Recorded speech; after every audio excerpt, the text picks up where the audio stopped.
G'day everyone, welcome to another episode of Free Kick On Air on this fine spring Friday evening. I'm joined by a gaggle of co-hosts. I've got Jono on his regular spot on here on a Friday night, and I'm joined by friend of the pod, former co-host on one of our episodes in the past, and also a frequent member of the AFLW fantasy community. It is Bales, mate. I'll ask you how you're going, but I know that the answer is almost always keen to talk about football. So I'll ask you a different question. How are you feeling about your round so far?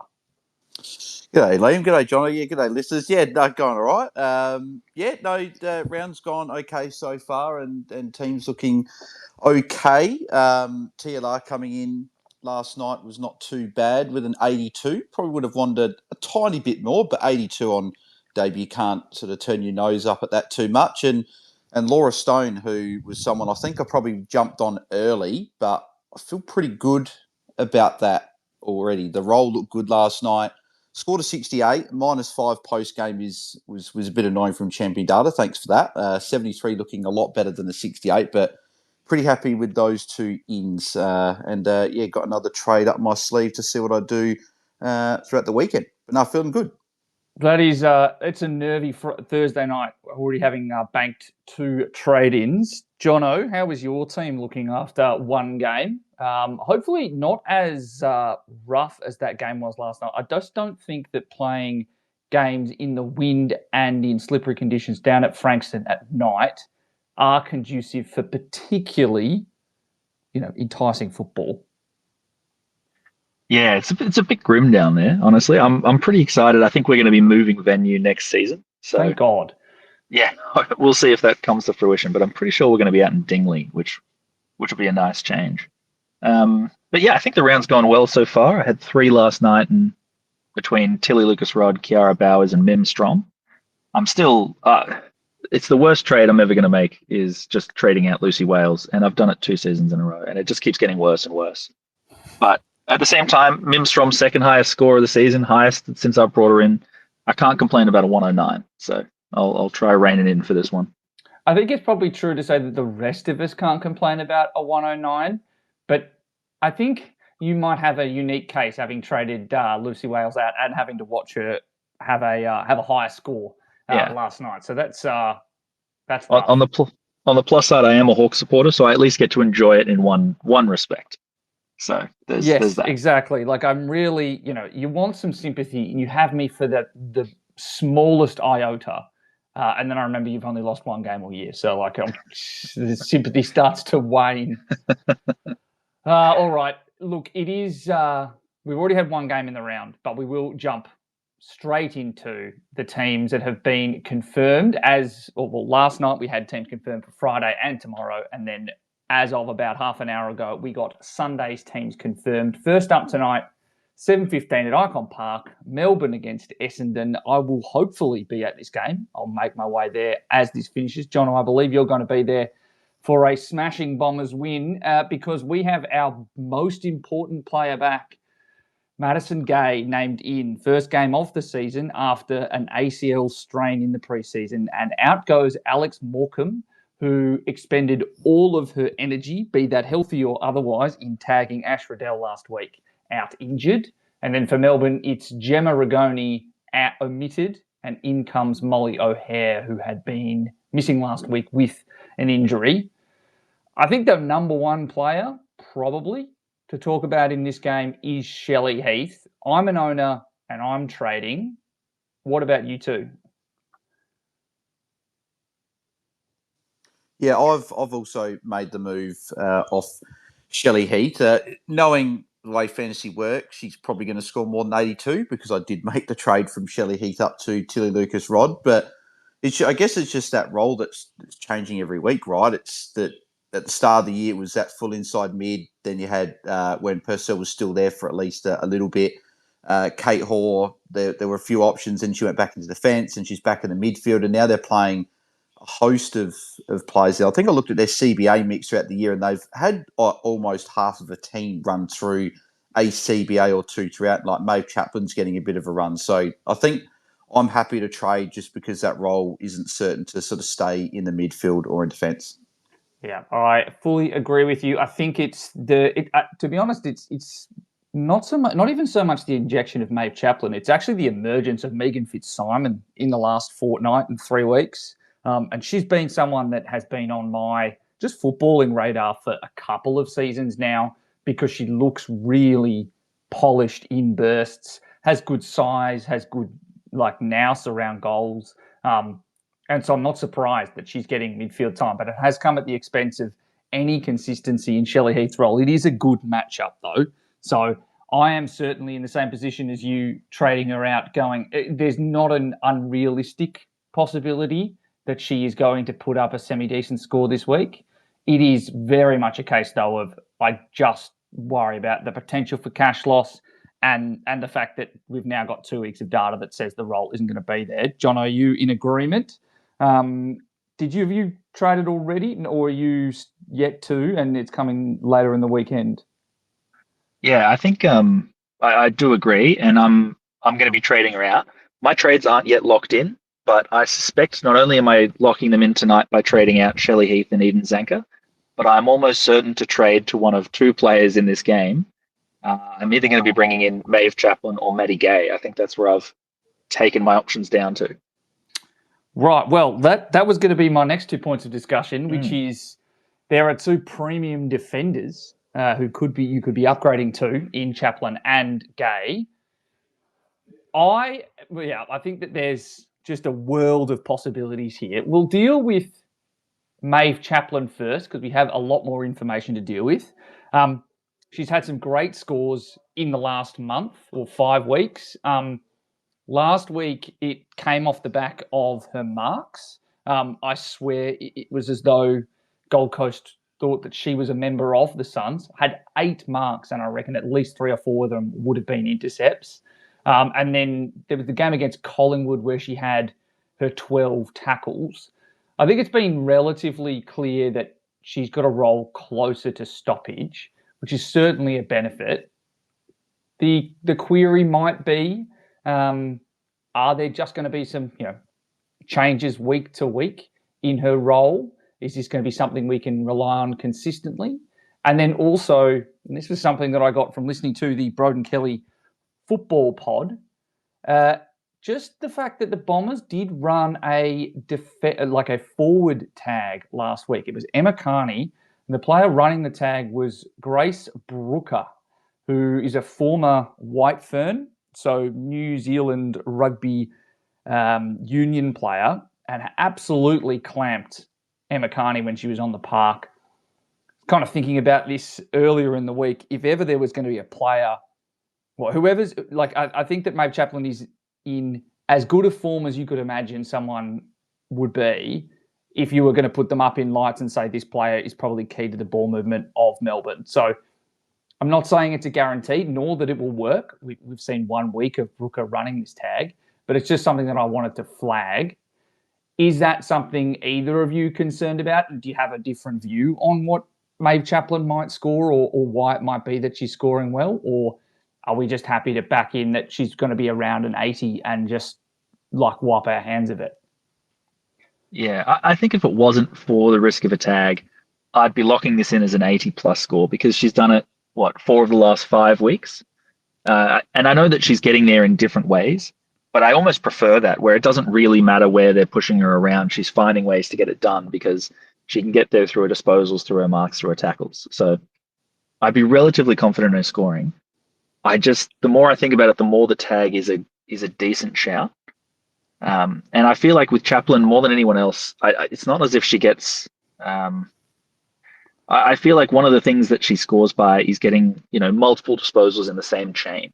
And so I'm worried with a tag, you limit 1 disposal, you might be actually cutting out 3. And that's the sort of thing that can really bring about a much lower score. So it's got me a little bit hesitant. But you've got to weigh that up against the flag for Maddie Gay, which is she's coming off an ACL sprain and will probably have been off legs for quite a while. She's only done one scrimmage, set of scrimmage minutes over the weekend. The concern there is if the game gets out of hand, low time on ground for a player that's coming back from a pretty substantial injury for a Bombers season that has clearly not gone according to plan. Our percentage is rubbish, and we have the toughest fixture to go for the rest of the year, or at least that's what it was last week when we still had North to play. I have to wonder if they're really going to try and force the issue here and keep her on the ground. So the biggest flag there is time on ground combined with the price, right? So Maddie Gay is extraordinarily expensive because she is priced at what she did last year. 1.065 million in terms of the forwards. That is, number one.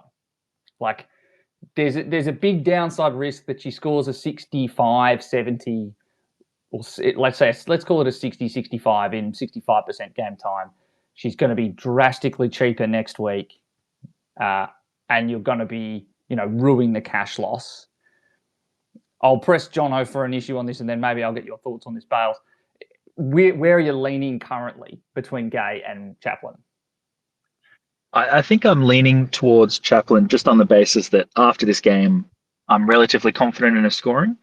Maddie Gay is such an unknown, and so many of our premium defenders have sort of been a bit slow out of the blocks this year. I mean, Maeve Chaplin started with a 30 herself. Serene Watson had a 30 in the first few weeks.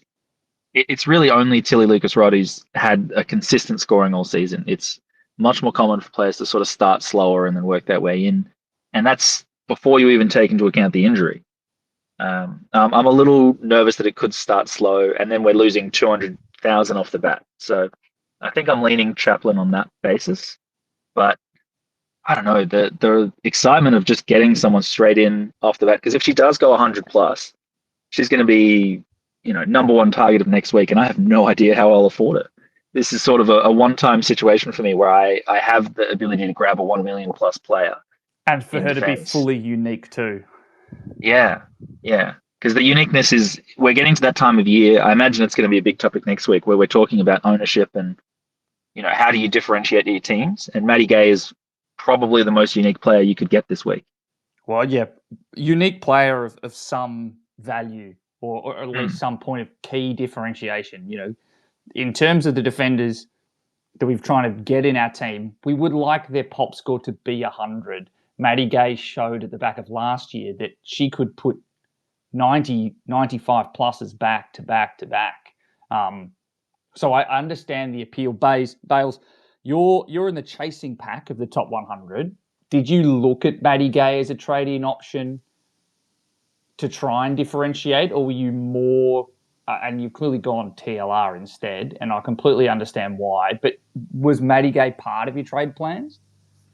Yeah, she was. Yeah, her, to Lucas-Rod and Maeve Chaplin were the three that I was considering, and I thought I'd go TLR over Chaplin purely for that consistency and the fact that I think that they're going to be the number one, if not number two defender behind potentially Maddie Gay back. And then I thought long and hard about, do I go Maddie Gay straight off an injury? But I feel like I've been burnt, not only in AFLW fantasy, but also the men's side of fantasy, jumping on a player too early, whether that be from injury or just what I thought they'd do. And it come to backfire. And because she's so expensive, and as you said, she drops like a 60, 70, she's going to be a lot cheaper next week. I think it's just a really good opportunity to watch and see, because she's not going to go up that much even if she puts up a good score anyway.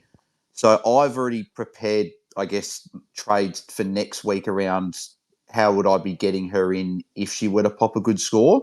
But if she were just to go like a 70 score, I think we can wait another week or two. So I think I'm probably going Chaplin over Gay this week between the two, just because of that risk of coming back from injury. And if she had like a couple of weeks build up for this game, I would have probably been a bit more on board. But the fact she, as you say, she's only had sort of one sort of main sort of scrimmage session with the team just worries me a little bit that they'll just manage her through the next couple of weeks. Yeah, that's a fairly accurate summary. kind of where I was and what kind of how I feel about it.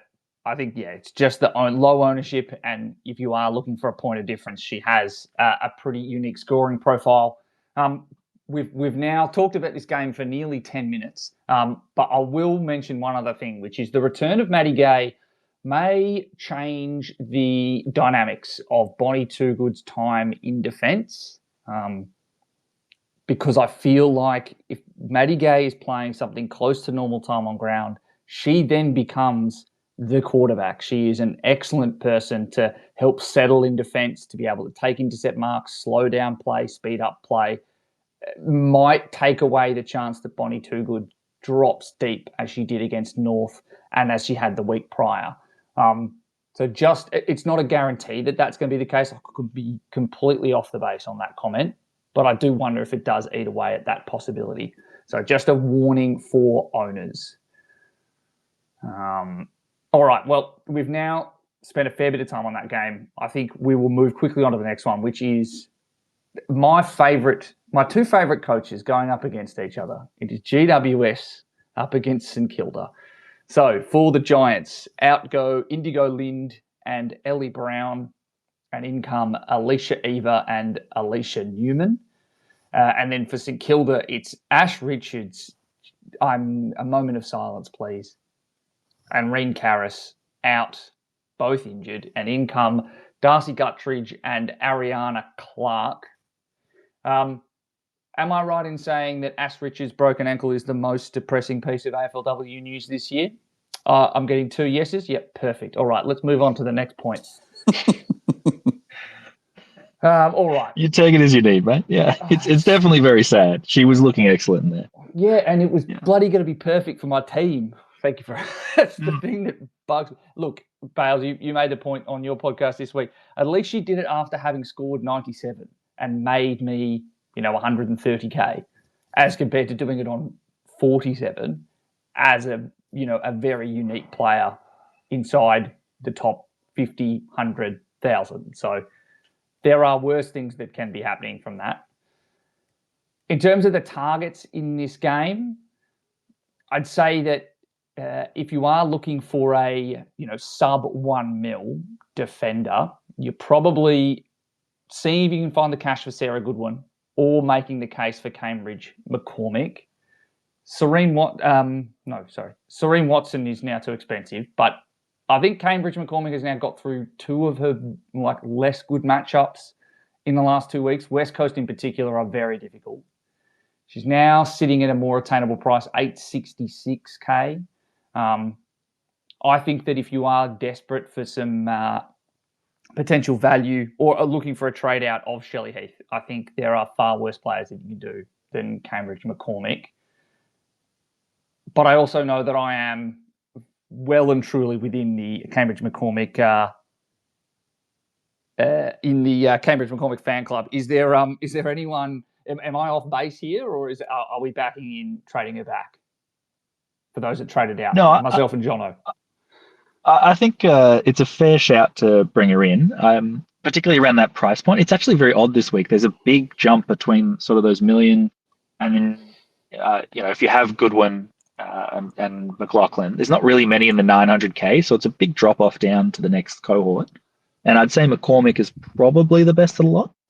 I'd be keen to get your take on if Harriet Cordner is a better option, because I think those two are very similar prices this week.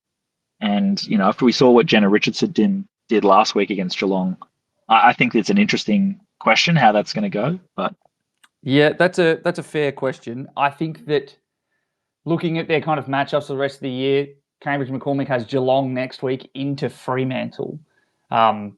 So as a 3-game stretch goes, I think that that's a better than Carlton's Geelong, Sydney, St Kilda. So 2 shared matchups. It's Fremantle versus Sydney. That's the big differentiator.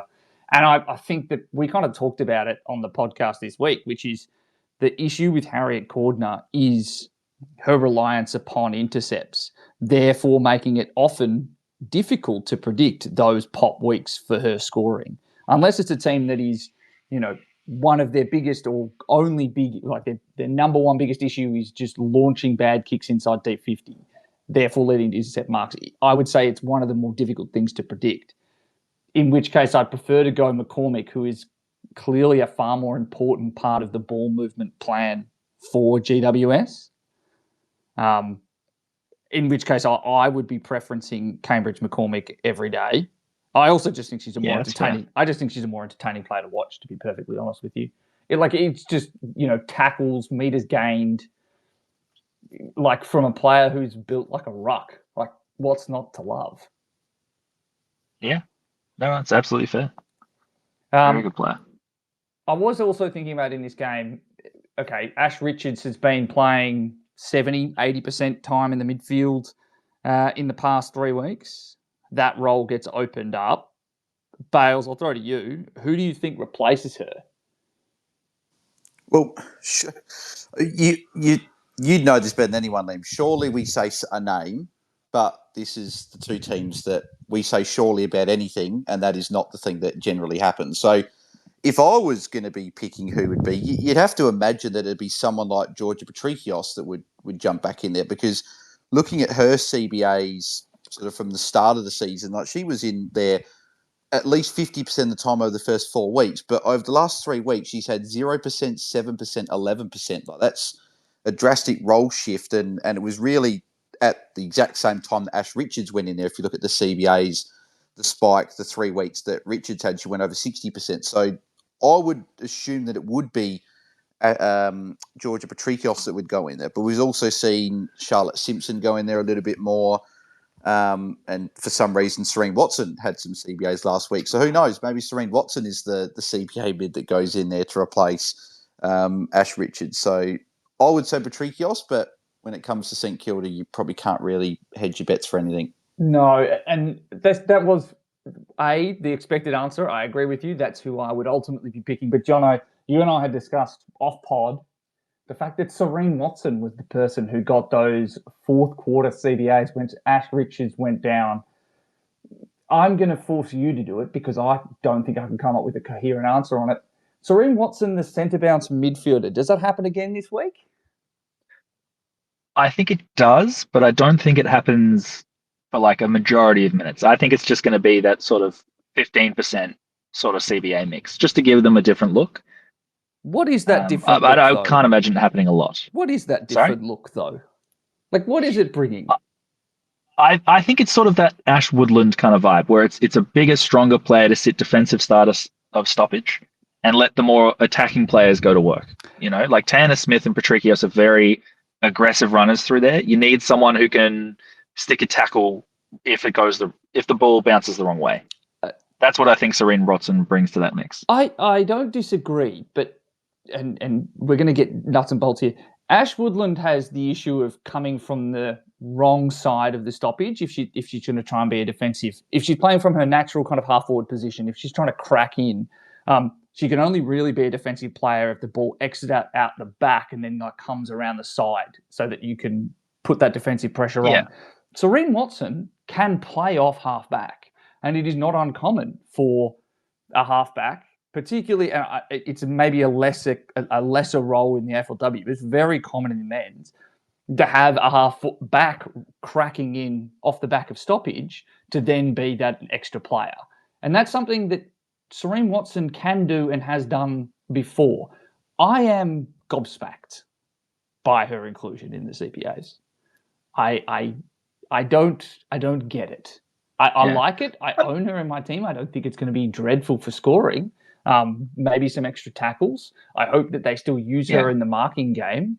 I worry for their spread from D50 without quite clearly their most important player back there, because she directs the entire show, particularly some of their other key defenders. But I have no idea, like, ultimately why it's her over someone like a Charlotte Simpson or Patrikios. Yeah.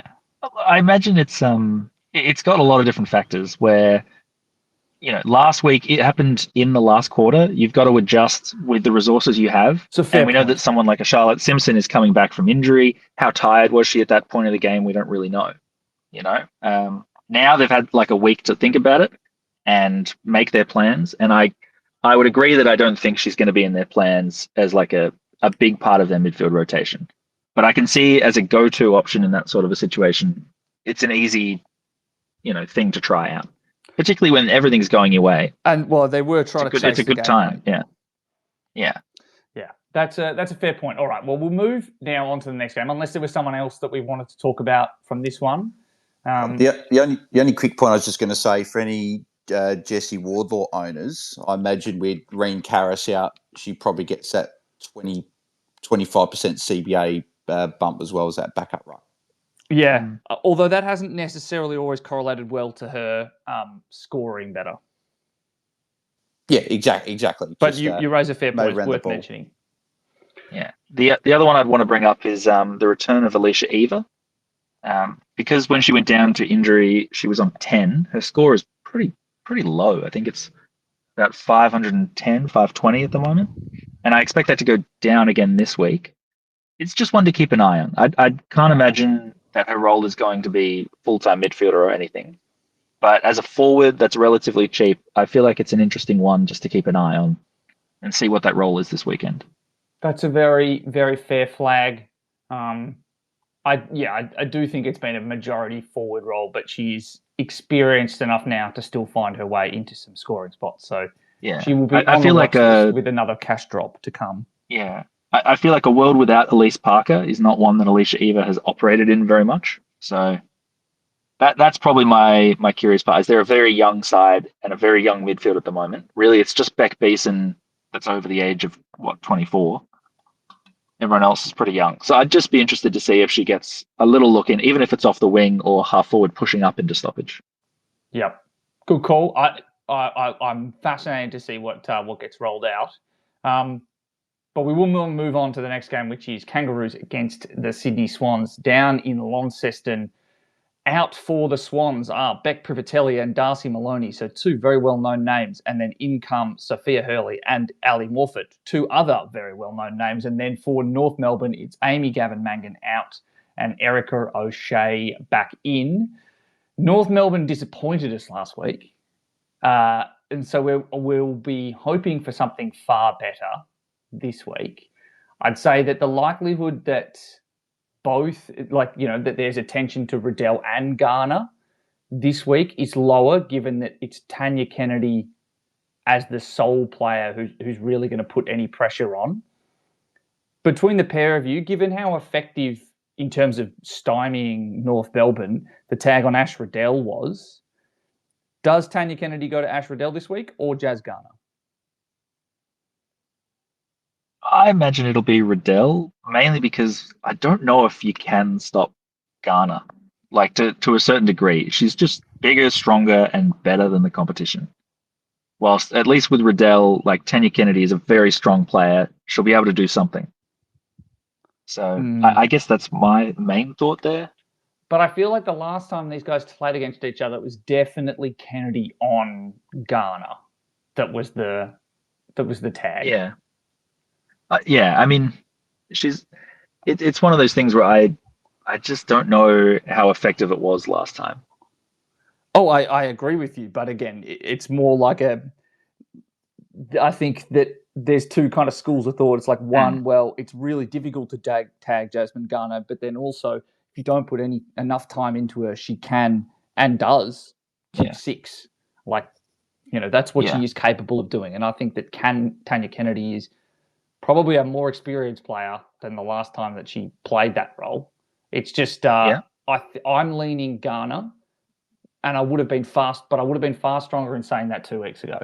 After what Alex Morecambe did to Ash Riddell, I think maybe the balance is pushing a little bit more towards Riddell. I ultimately lean Garner as being the one who gets tagged.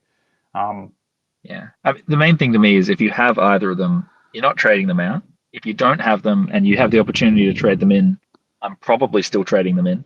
Yes. And if I'm captaining someone, I'm probably going Noffy, given her run of form.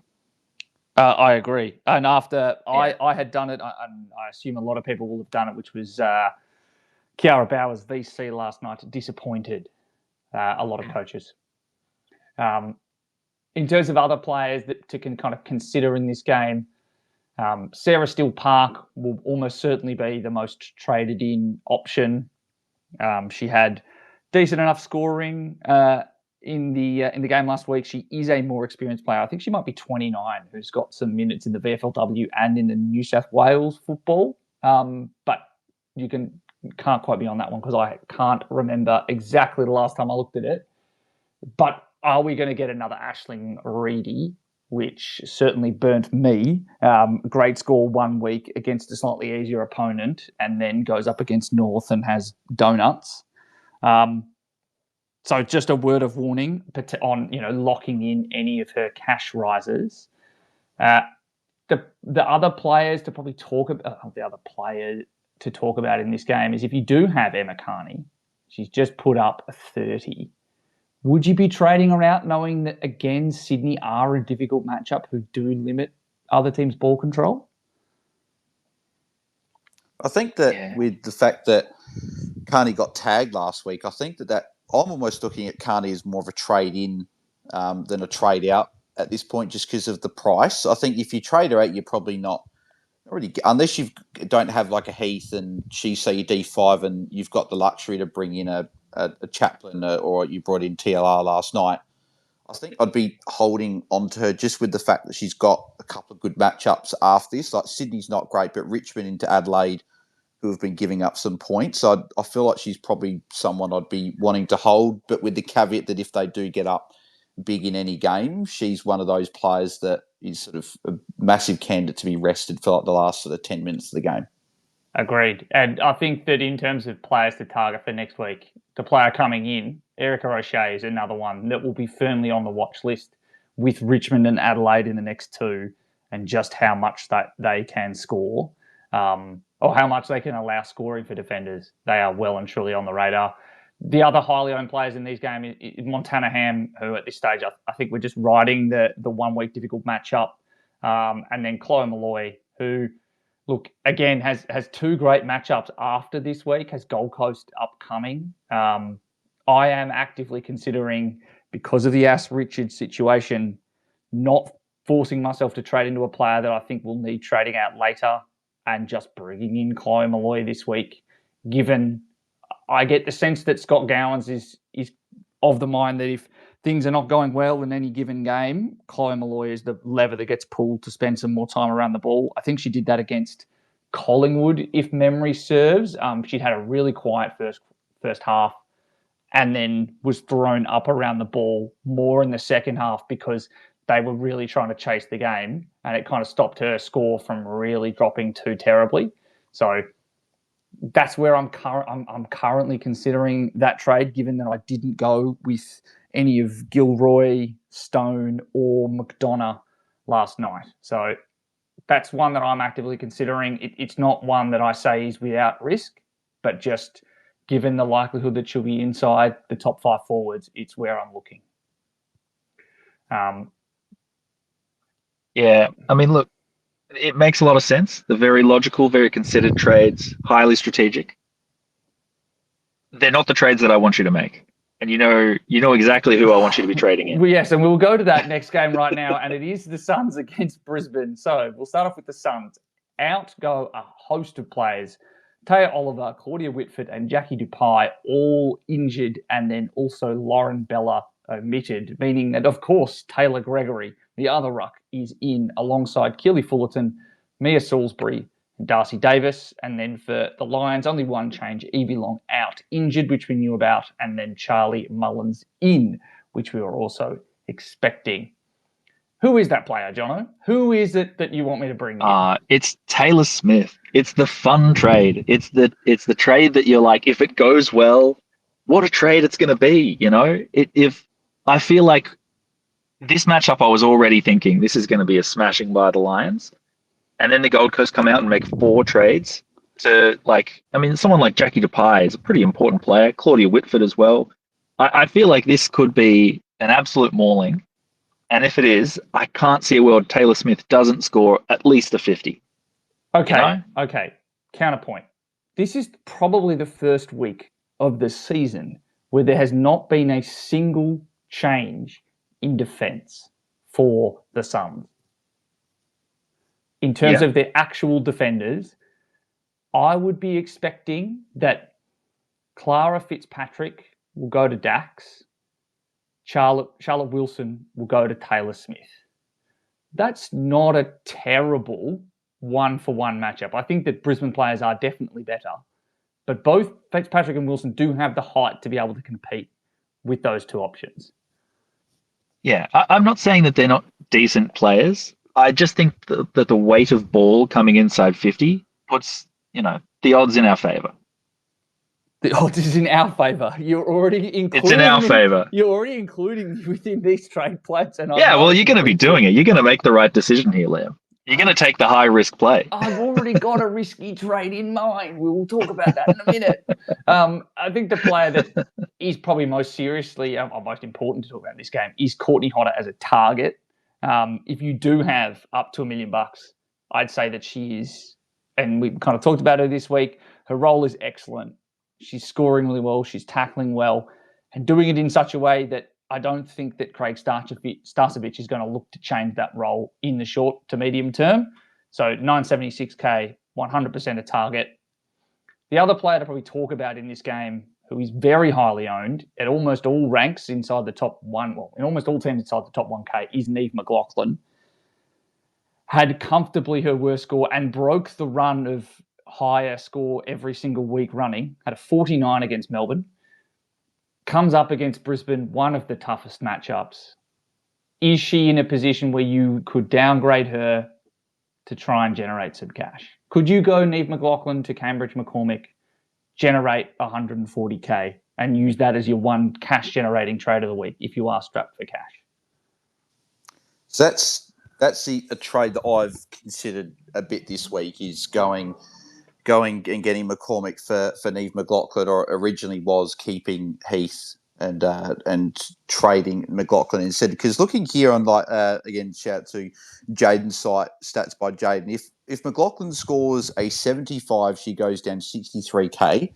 And if she scores a 50, similar to last week, she goes down 129K. And this is obviously just rough projections. That's a concern in terms of the cash loss, where when cash gen's so tight, we can't look at making any of this sort of cash on the bench in terms of rookies. It could be a play where this is essentially, you're looking at this as bringing in like a move to make cash for a week, whereas they're just going to go down and bring Neve back in next week for someone, because she'll be a lot cheaper. Like you could go Charlie Thomas or someone like that that's in that 750K range, and might only cost you 100K, 120K to get there. I guess the question I'd throw back to you boys is that if Maddie Gay was to put up a good score tonight, my worry is if you trade Neve out and you want her back, how are you going to be able to facilitate getting in Maddie Gay and Neve McLaughlin into your fantasy team? That is the question that I was about to ask you, which is, are you sure you want to book in a trade back in? Because I think that's the number one risk. I think that games coming up, Hawthorn, Western Bulldogs, Collingwood and Richmond. Brisbane is by far and away the toughest matchup for defenders. That is undeniably true. But then they've got the rest of the season is all good. So I don't know how much I love booking in that kind of trade. So it's not one for me. And also just knowing, at least within my side, I'm not going to be in a position to trade Woodland this week. I'm not sure I love her role at the minute, or I didn't like what I saw in the second half against St Kilda. So that could be a pending trade out. I don't think we've seen the best from Brie Conan role-wise for a few weeks. So again, that's another potential pending trade. I wouldn't be wanting to lock in bringing back someone that I'm fairly comfortable in saying that I want to finish the season with this year.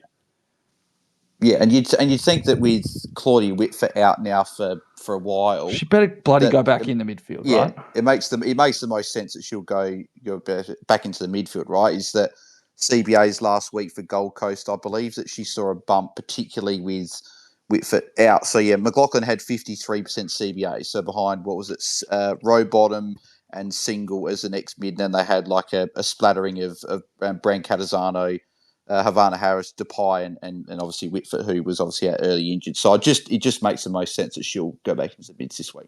And the benefit of a far better ground for her at People First Stadium, wider, should be far less windy than playing down at Casey Field. So I think that will help the Gold Coast Suns. They have looked better at People First Stadium, and it helps Neve. It's just more space for her to weave around. So I think that there are some tailwinds, even if the massive headwind is Brisbane. In terms of other players in this game, if you've got Charlie Rowbottom and you've ridden that wave for a few weeks, I think that now is a perfectly acceptable time to look at an upgrade.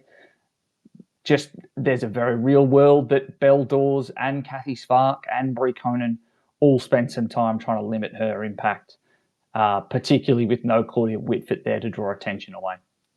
Ali Anderson getting a Lucy Single tag. Lucy Single had not tagged a whole lot in the past season or so, but then it was a very heavy tag on Ebony Marinoff a few weeks ago.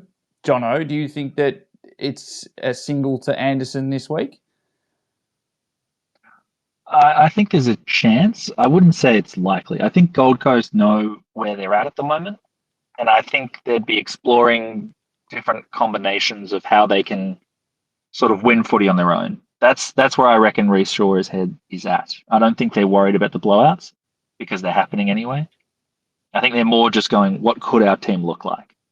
So I'm probably more worried about experimentation of putting players in different positions. Yeah. And I personally think that the other player that will run through there with Whitford out is Bran Catasano, who is nowhere near as accomplished as a tagger, but will probably have to, be a more accountable mid in that system, and will almost certainly go to Anderson. So I don't think, single or otherwise, you say, well, depending on that choice, I trade Anderson if I've needed that cash for a few weeks, or if it's not, then I keep her. I think it's still perfectly acceptable to trade her out or keep her, but it's just a flag. Given that she has been popular in the last few weeks, we talked about her a lot in a few episodes in a row because of her cheap price, and she's kind of repaid those that brought her in. But I think it's more than acceptable for this week to be a jumping off point. Yeah, I guess the worry for me is just the Brisbane, if they lock Rowbottom away, then they've got people, the whole midfield sort of is locked away, and their percentage is slightly lower than the likes of Sydney and Adelaide, and if they're trying to make top four, they might want to bump that up as much. And I do like another premium midfield target that's coming up in a couple of games' time as well. Yeah. Another player I'll just throw a mention in is Nat Grider. She's extremely cheap at the moment. The scoring is desperately inconsistent, even when she has been healthy. But if you are in need of a parachute, and you truly are on your last life, I think that you will find fewer players that have the 60 or 70 scoring capability and the job security at Nat Grider's price, because it's $460K, $473. Yeah, it's pretty incredible. Yeah. So, and she did start the season with 67, 77, and 62. So I think that she is probably an option for people that really are desperate to try and make some other things work. I wouldn't be doing it myself, but one to keep in mind. We're going to have to pick up the pace a little bit. We are definitely slacker-lacking on how quick we're getting through these games. So Port Adelaide against the Western Bulldogs. No changes for Port Adelaide, which is surprising given that they just conceded the biggest comeback of all time. And then the Western Bulldogs, one change. Izzy Grant out. She was concussed last week, and in comes Cleo Butterfint. Obviously, the most important player to talk about in this game, or the two most important players, are Ash Woodland and Piper Window. Got a question here from Sean, who I know is currently inside the top 50. Does Woodland need to go this week, or is it Imogen Barnett? I will say that we might cover Barnett in a minute, but in terms of Woodland, how concerned are we about her losing her role to Piper Window, given that they were 50-50 midfield time with the other forward last week? Yeah, I think I'm pretty concerned. I don't think she's going to put up like a 20 sort of a score. I think they're better than that. But I do think that the days of like the consistent 75s that she's been doing all season might be gone. I don't know if I'm locking her in as a top 5 forward from here. I think that she probably moves down a rung, with the caveat that she's still probably going to be close to hitting that 70 mark, averages wise. Just knowing what she was still able to do with a less midfield heavy role last year when she played it, she was kind of still able to push up into those high 60 marks. So it's not ideal. And given the price gap, I think going her down to window, given I expect they're probably going to average something similar, is a more than acceptable play and generates you the 170, 160 odd K. And it's probably a trade I like a lot more than downgrading Neve McLaughlin to generate your cash, for example. Yeah. It's a real shame that Piper Window hadn't come back just 1 week later, because then it would have been a perfect time after the North Melbourne game to trade over to Chloe Malloy. Like that perfect 1-to-1 price point would have been so handy. That would have been absolutely perfect, but the fantasy gods said no, and so it got a lot more difficult. I guess the other side of that is Piper Window as a target, sitting at her price point. I'm currently bringing her in. She's at 727K. Everyone else here in agreement? She's a good target. Who else to bring her in? Yep, I'm bringing her in as well. I think good target. Only concern slightly is that she's got Brisbane next week. Obviously not a great matchup, but a decent enough run to end the year, and she's obviously at a good price. So I'm happy to bring her in. I think she's a good target too. She's just not as cheap as Taylor Smith.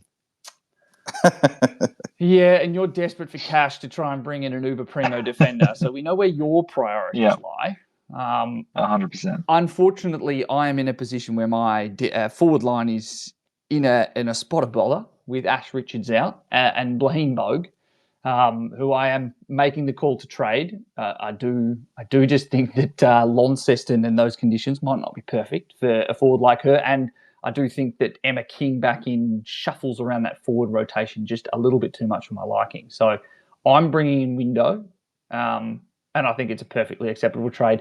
The only other player that I think I have to mention in this game is Britt Gutnecht, coming off a 90, probably the best game of her career, but comfortably the best game that she's had playing in this half-back role. Given her price at 743K, she is priced very cheaply. She's priced at, hang on, come on, Jaden, I've got the wrong thing up here. It's going to be like 61, I think. So she's going to be probably about 7 or 8 point unders what she can average. I think that she plays a very similar role to what Serene Watson played last week against Port Adelaide, where Serene had a really good score. I think that there's a run of 70s potentially incoming, and I love the fact that she takes all the kick in. So, yeah, price at 62, break even of 46. Even if it were to go terribly, I'm still probably going to make cash this week.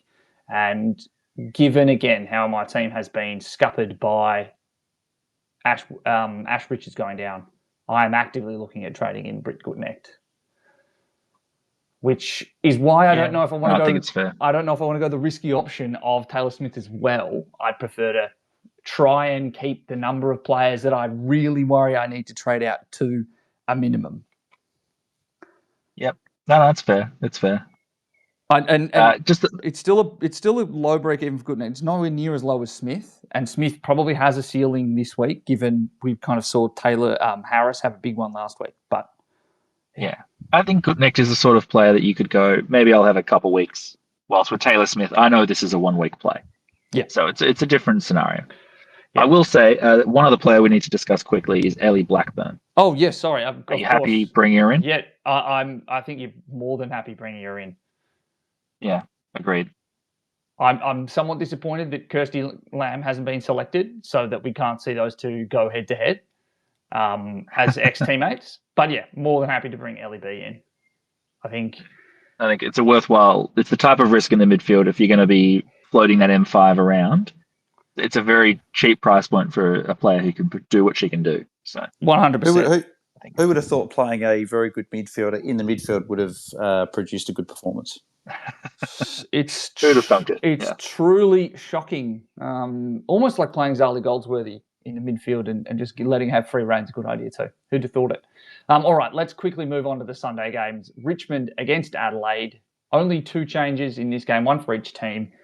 For Adelaide, out goes Hannah Ewings, in comes Kira Mueller, and then for Richmond, out goes Maddie Shevlin, which is a massive surprise, and in comes Milsey Yasia. I think that in terms of the players named out here, if it weren't for Sydney, who they've named out, this would be comfortably the two biggest names that were omitted for the weekend. I'm truly shocked that Maddie Shevlin, who has been a rock on that wing for 2 and a bit seasons at least, one of their most consistent players is out. But I guess that's what happens when you haven't won a game yet.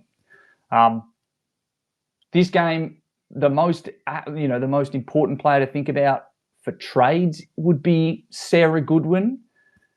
Had 3 good scores in a row, however, is now priced a lot closer to what she's kind of averaged in that span. So now priced at 80, she had that massive score against the Suns, and outside of that, had the better role, but had 2 scores in the 70s. Is she enough value to still bring in? Is she a comfortable settling point if you can't make your way up to Chaplin or you didn't go TLR? Or is she actually like the number 1 trade target in defence this week? I really like Sarah Goodwin still as a target, and I know, Liam, you're a week ahead of me in terms of looking at her as a target, but I obviously went along to that game on the Oval last week, and she was just very, very impressive again in that midfield role. We heard this talk of pre-season of that more midfield time, and we thought that it was going to come to fruition, but then it was on the wing with not much CBAs. We thought, okay, maybe it was just a bit more up the ground. But last couple of weeks since Gould and Randall have been out, it's been her in the midfield. And with the fact that those 2 forwards are still out for the Crows, I can't see this role changing. And I really like her as a target because there's not many targets in that 900K range, as you mentioned before. It's pretty much McCormick and down, or it's million plus. So if you don't have the money, I really like Goodwin. Johnny, what's your position? I think that's a fairly decent summary from Bales. Yeah, no, I agree with everything you said there. And I'd be more than comfortable jumping on. I think Maddie Gay probably muddies the water a little bit because we had her at our D4 for the Sweet 16. This probably bumps her down to a D5 long term. But I still think she's going to be one of the best 5 defenders going forward. So final I'd be 5 more than happy games of the jumping on. season, who averages more, Goodwin or McLaughlin? Oh, Good question. that's a tough one. Yeah. I mean, I think it's probably McLaughlin, but it's going to be close. I think it'll be close. I think the one thing to keep in mind is Chelsea Randall coming back, ideally, for Adelaide fans, sometime in the next couple of weeks. She is so frequently the chaos player, both for fantasy and in actual football, changing game plans, changing roles. Does her coming back in mean that Anne Hatchard spends some more time in the midfield, therefore changing the midfield mix with Ponta and then also Goodwin? Maybe Goodwin loses a little bit of her time to go spend some time on the wing again. It's not like a slam dunk case against her being incredible.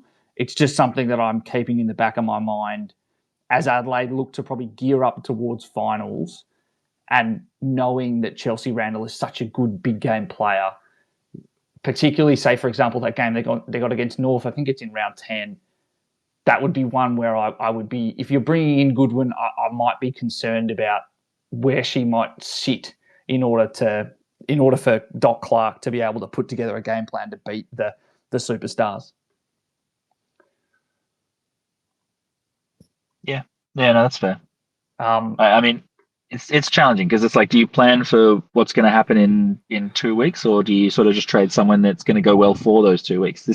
We've only got 5 games left, so the next 2 games is what, 40% of our scores remaining in the season. Yeah. It's very. I think this is a play that comes down to your team value and what kind of options you have upcoming on your bench. If you're in a position where you've got some really good team value, some at least 2 players that you feel like you can cull to get that next most important player to have, be it Maddie Gay, for example, you maybe have to spend less time thinking about getting the value option, so it becomes a better play to bring in Sarah Goodwin, because she's quite a fair bit closer price stat wise to what she'll probably average. Otherwise, you might have to look in some more speculative areas or go up to the top and say, I'm getting someone that I'm very confident in. And in this case, it would probably be Chaplin, who sits in a similar spot where she's priced at or maybe even slightly above what she'll average. But you know that she's got the scoring pedigree this season and got the role and got the importance in her team. So I think that's what the choice comes down to. It is very tough, though, on Goodwin. I think she's looked incredible. She was someone who will be fantasy relevant in the midfield in a few seasons, I believe. So want to keep in the black book. Yeah. Flick across to GMHBA because it is the Cats against Carlton. A lot of changes in this game. Carlton first. Out goes Aisling Reedy and Maddie Gearan, which is, again, another one this week that is truly gobsmacking that she's been omitted. In comes Abby McKay and Gabriella Pound. And then for the Cats, it is Erica Afowler omitted, Kate Darby omitted, Bridie O'Rourke omitted, and Bella K. Smith omitted. And in comes Chantal Nason, Megan McDonald, Emma Kilpatrick, and the first 300k ruck in a while, Caitlin Tipping. Starting off with Tipping. If you've got Piper Dunlop there and you're umming and ahhing on doing one of these like sideways and down trades to generate cash, would you change that on the basis that Piper Dunlop's scoring probably drops with Tipping now playing? Or is Tipping such an unknown quantity that she might only play 30% game time? You hold Dunlop for an extra week and downgrade it next week. Because that's what I would be thinking about if I had more trades to do. Ash Richards obviously changes it. Yeah. Sorry, Johnny, you go. I was just going to say, I'm terrified that Dunlop, even if Tipping wasn't playing, could drop an 18 on our heads at any moment. And then her cash goes all the way back and we have to start again. So now that we've actually got some money on Dunlop's head, I reckon it's a good time to trade her out. And when we've got a 300k ruck, even if your utility doesn't allow you to do, all of these different trades, it's a good opportunity to get in a 300k. So I would be comfortable that Tipping is probably going to play for the next few weeks. I mean, we were talking about her being their best ruck option at the start of the season. So I'd be comfortable that she's at least going to have a go over the next little bit. And yeah, I'd trade Dunlop out 100%. Yeah. Bales? Well, that's because I've been considering. So at the moment, I'm going Zanker to window. I've thought, do I hold Zanker in a decent matchup against Essendon and just go Dunlop down to Tipping to bank cash for next week? It would be great if I could see Maddie Gay's performance first and then make this decision. But unfortunately, Zanker and Gay playing the exact same game, unfortunately. So, yeah, I'm probably going to wait a week, but I don't know if you guys have got any thoughts if you lean that way or not, because it's a lot of cash that you do make. Yeah, I think it's a case of, if you're doing that trade like Zanker, assessing whether or not it's for I'm trying to get the same points, but I'm going to generate some cash while I do it, or if it's I still genuinely believe I'm getting a points upgrade, then if it's just for the cash generation purposes, now's a great time to do Dunlop down to Tipping. But if it's for anything else, if you do think you're getting a points upgrade, then I'd steer towards that Zanker style trade. Because I will say that like we have seen almost nothing of Tipping, right? She didn't play in any of the practice match or match sims. She played a quarter in the VFLW and she's coming across from volleyball. It is not like we are, looking at a highly touted rookie that come through the draft that we've kind of seen play at Coates League and Talent League and played under 18s and everything, where we've got a sense of their capability and we've just been, champing at the bit waiting for her to come in. This is such an unknown quantity. And we have no idea kind of on her endurance as well, which is why I ultimately think that Window might still drop a bad score, but I think that there's a very high probability that Tipping might get 30 to 40% game time tops. We've kind of seen Geelong do that at a number of times with their backup ruck. Gabby Featherston, a premium example. I think Gabby Featherston might be as far away as possible from Caitlin Tipping while still technically being able to play the same position. But I would not be shocked if it's a really bad game time and this is just owing to the Carlton matchup. I think you can make a case here or there. It probably still comes down to what I said earlier about, are you thinking you're getting a points upgrade if you're doing that kind of Neve McLaughlin down to someone, or Zanker down to someone, or any other one of those kind of trades. Yeah, and I'm currently leaning towards Zanker out just because Zanker hasn't been as good bar a couple of weeks ago. So, and yeah, you can watch tipping. If she scores at 60, worst case, she's going to still be 370. So you can still jump on next week. Agreed. John, are you same position? I will take your silence as acceptance. Oh, no, perfect. Sorry, I couldn't find the mute button. Yeah, I think I am. Yeah. All right, perfect. Let's move on to the final game. West Coast against Collingwood. One change for West Coast. It's Lisa Steen omitted, so the injury replacement player goes out in a shock, and in comes rookie Lucia Painter. And then for Collingwood, it is a huge number of changes, which really speaks to the high opinion that Sam Wright has about the Western Bulldogs. So out goes Nell Morris-Dalton, Alana Porter, Michaela Hyde, and Annie Lee all omitted, and Violet Patterson, the rookie, managed.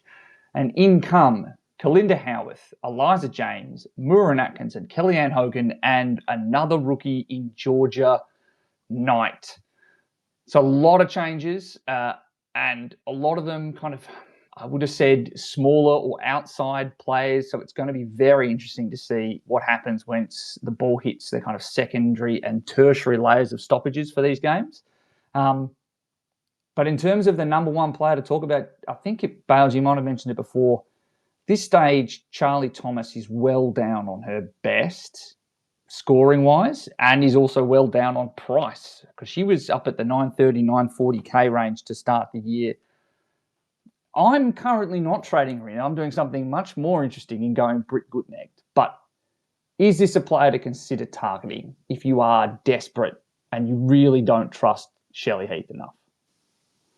Well, I'm still waiting for that Charlie Thomas performance where she goes at 90 plus and just mops up everything in defence. And this could be a game where that is the case. But she hasn't gone over 80 all year. And when you look at someone like Lucas Rod, who has barely gone below 80, it is that concern that she isn't going to be that top 5 defender we're hoping for. So I don't think she's a target, and she's someone that I'm potentially looking at trading next week. I think she's probably a hold over Heath, just probably for the safety of she gets all those kick-ins. But I'm a little bit worried that and I may or may not have said I would have rathered her in pre-season over Serene Watson, but I'm glad that I did. May or may not have. I think the answer to that is you definitely did. I can't confirm or deny that allegation unless you go back and listen to a podcast in pre-season where I said I'd get Serene Watson. Charlie Thomas over Serene Watson. But yes, been a frustrating own since I traded her in, but hopefully she can bounce back to some form against Collingwood. Yeah, I think it's the Richmond matchup into Gold Coast in rounds 10 and 11 that you might be considering. I still stand by my stat, which is Charlie Thomas averages far less in wins than she does in losses. And this year, I think I did the maths, it's like 7.5 points difference in what she averages. And I think that, Emma Swanson being a very consistent performer in defence this year, and the fact that West Coast are winning more, speaks to why she has been scoring less. So it's less than ideal if you've started her. She's probably burnt you one extra time than you were expecting, given her consistency in the last 2.5 seasons. So that's part of the reason I'm not going there. I don't know if she's got that upside this year, but I do understand why people might trade her in, given the name value and given the very cheap price. Under 800K, which I don't think she's been at in a very long time. Other players to think about in this game, Ella Roberts, genuine superstar. Is this a game where she again cops some attention?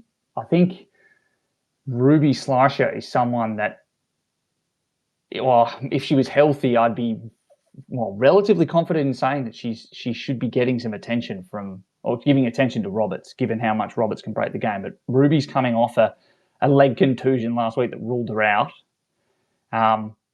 If you haven't got Roberts, and again you're playing funny buggers at M5, Would you be going at? Would you be trying to trade in Roberts this week?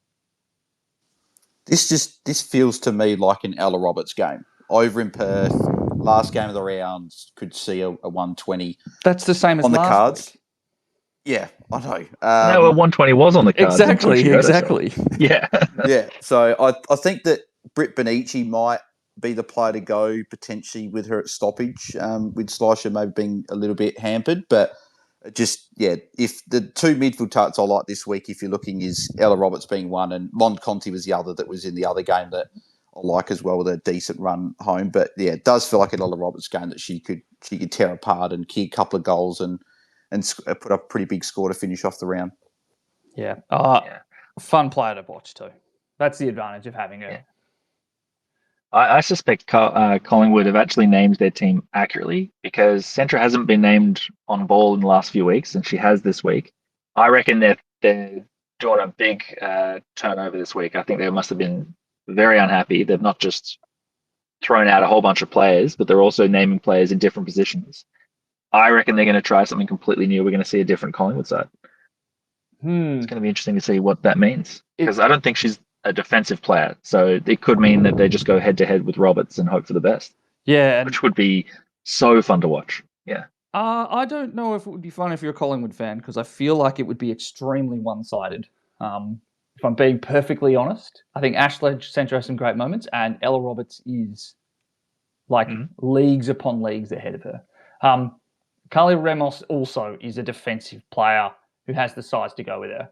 I guess I probably should have mentioned for discussion earlier, Imogen Barnett named in a forward pocket, Sabs Frederick named in the ruck. Barnett looked to have been sore against the Western Bulldogs, spent almost all of the second half playing as a forward with Sabs Frederick in the ruck. Wasn't named injured on the team sheet, so we have almost nothing to go on. Where does Imogen Barnett play this week? Is she playing in the ruck like she has kind of for the month prior, for basically the rest of the season before then? Or is it Sabs Frederick going back in there because Sam Wright is so furious about a loss to the Western Bulldogs that he's like, everything's got to change. All previous assumptions gone. You're moving.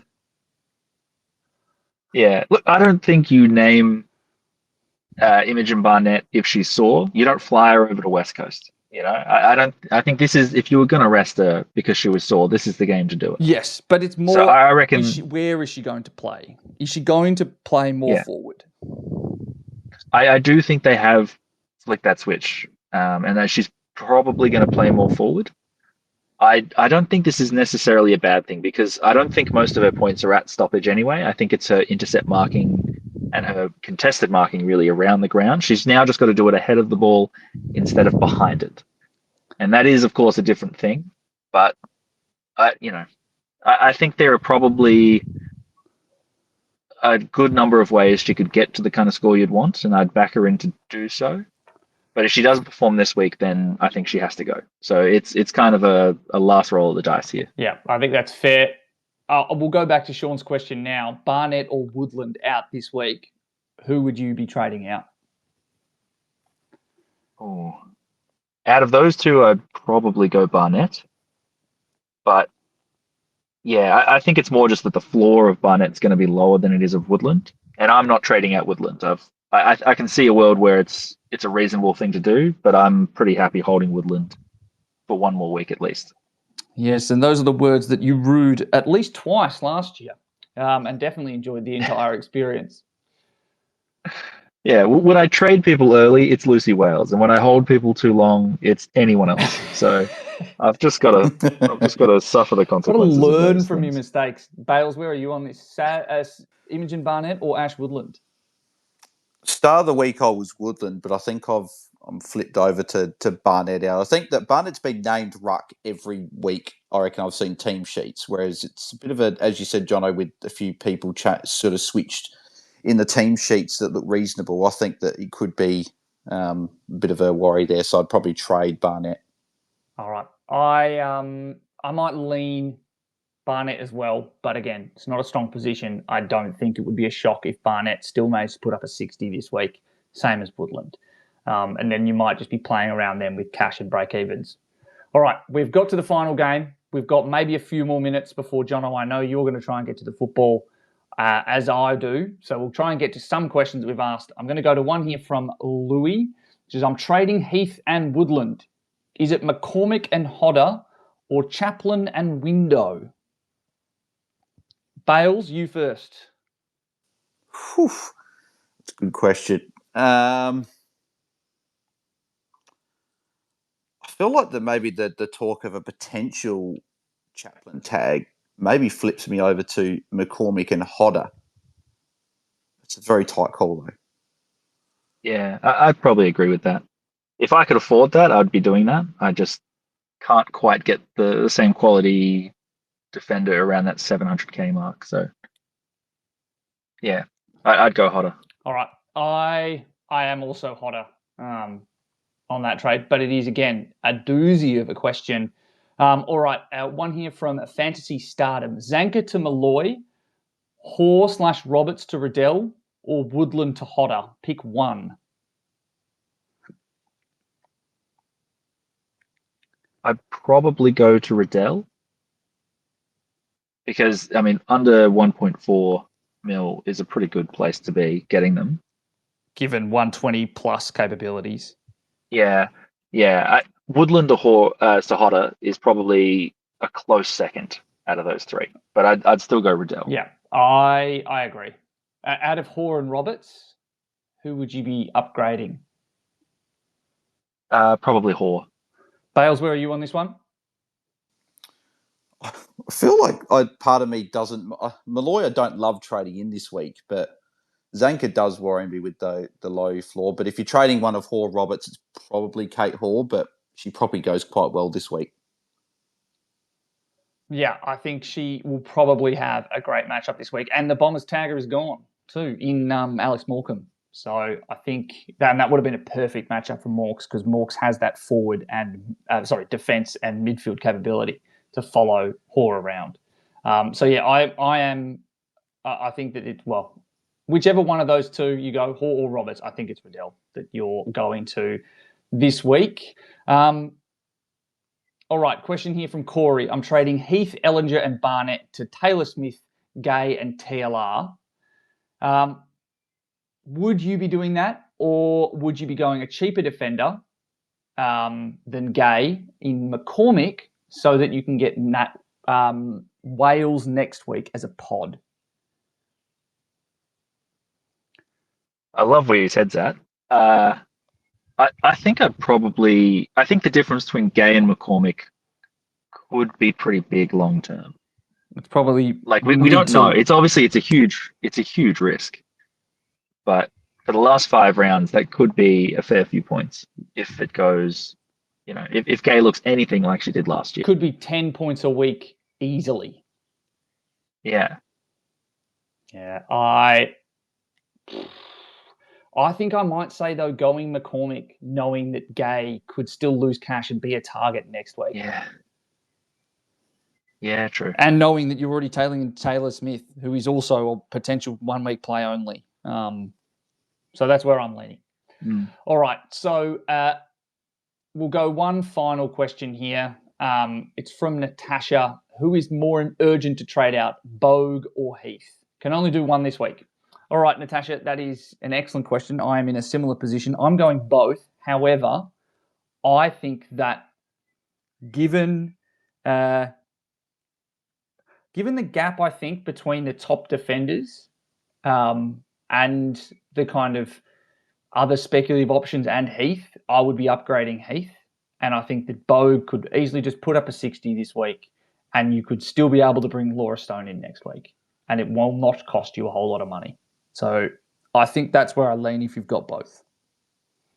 Yeah, and that was what I was going to say as well, is if you don't have Laura Stone, she was in every CBA last night, went on the ground, and her time on ground was pretty good as well. So, yeah, I'd do the Heath up. And you know that obviously Ireland can get quite cold. So if it's cold in Tassie, it might actually suit Blaine Bogue, those conditions. That is a unique angle, Bales, and I'm not sure how scientifically or rigorously it's been tested, but I think it's more than acceptable here. I kind of love it. All right. Well, on that hilarious note, we will end up for this week. Thank you for those that have listened along for what has been a bumper on-air recording. I won't force the other two to regale everyone with their trades once again, but they have been littered throughout this. Bales, I'll give you 15 seconds to give your spruik of the Fanatics pod and your social existence. Yes, no, beautiful. Thanks, Liam and Jono, for having me on. Always good to chat with you boys. Yep, at BalesDT on Twitter and at Fantasy Fanatics, wherever you get your podcast. Monday, round review every week, and we have a Wednesday or Thursday pre-lockout chat. So check it out if you haven't already. Beautiful. That is an excellent summary there, Bales. All right, everyone. Hope you have a great weekend of AFLW, of AFLW Fantasy, and you'll hear from us at the beginning of next week with our podcast, with our articles, and all the great stuff that we try and give you guys. So on that note, talk to you all soon. Cheers. See ya. Bye.